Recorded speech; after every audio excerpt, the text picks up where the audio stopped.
ഞങ്ങളെല്ലാവരും കൂടെ വൈകുന്നേരമായപ്പോൾ ഉത്സവത്തിന് പോകാമെന്ന് പറഞ്ഞ് തീരുമാനിച്ച് ഇറങ്ങിയൊക്കെയാണ്.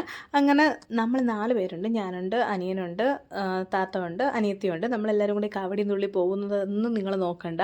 ഫുള്ള് ട്രാജഡി ആയിരുന്നു സംഭവം. ഞങ്ങൾ പോയി പകുതി വഴി എത്തിയപ്പം ഫുള്ള് മഴയായി. മഴയെന്ന് വെച്ചാൽ ചെറിയ മഴയൊന്നുമല്ല, പെരുമഴയാണ്. അങ്ങനെ നമ്മൾ കുറയാൻ വേണ്ടി ഒരു അരമണിക്കൂർ കൂടുതൽ വെയിറ്റ് ചെയ്ത്. പിന്നെ ശകലം കുറഞ്ഞ് വന്നപ്പം പിന്നെ നമ്മളൊന്നും നോക്കാതെ പോകുന്നുണ്ട്. കാരണം കുറച്ച് അടുത്താണ്. അതുകൊണ്ട് പിന്നെ പോവാമെന്നങ്ങ് വിചാരിച്ചു. അങ്ങനെ നമ്മൾ അവിടെ എത്തി കുറച്ചൊരു 5 മിനിറ്റ് വെയിറ്റ് ചെയ്ത് നിന്നിട്ട് ആയപ്പോൾ മഴ ഫുള്ളായിട്ട് തോന്നി. പിന്നെ നമ്മൾ നടന്നത് ആ അമ്പലത്തിലോട്ട് പോവുകയാണ്. ആ പോകുന്ന വഴിയിൽ ഫുള്ള് ലൈറ്റും അതും ഇതൊക്കെ കാണാൻ ഭയങ്കര ഭംഗിയാണ്. അങ്ങനെ അതിനകത്തോട്ട് കയറിയപ്പോൾ ആദ്യം കുറേ കമ്മൽ, മാല അങ്ങനത്തെയൊക്കെ സെക്ഷനായിരുന്നു. പിന്നെ കളിപ്പാട്ടം, വള അങ്ങനത്തെയൊക്കെ തന്നെ ഒരുപാട് ഇതുണ്ടായിരുന്നു.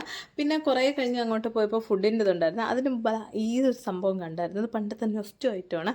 അത് കഴിഞ്ഞിട്ട് പിന്നെ നമ്മൾ അടുത്ത് നോക്കാൻ പോയതെന്ന് വെച്ചാൽ ഇങ്ങനെ എഴുതിയ മാഞ്ഞ പോകുന്ന സ്ലേറ്റിനകത്തെ സംഭവം ഉണ്ടല്ലോ, ഇതാണ് വാങ്ങിയത്. താത്താരെ കൊച്ചിന് വേണ്ടി ഒരെണ്ണം വാങ്ങി. പിന്നെ എൻ്റെ അനിയത്തി അവൾക്ക് എഴുതി കളിക്കണമെന്ന് പറഞ്ഞ് ഒരെണ്ണം വാങ്ങുന്നുണ്ട്. ഇത് കഴിഞ്ഞിട്ട് നമ്മൾ അടുത്ത പരിപാടി ഫുഡ് അടിയാണ്. അത് ഞാൻ അടുത്ത പാർട്ടായിട്ട് ഇടാം. അപ്പോൾ വീഡിയോ ഇഷ്ടപ്പെട്ടാൽ ഒന്ന് ലൈക്ക് ചെയ്യുക. ബൈ.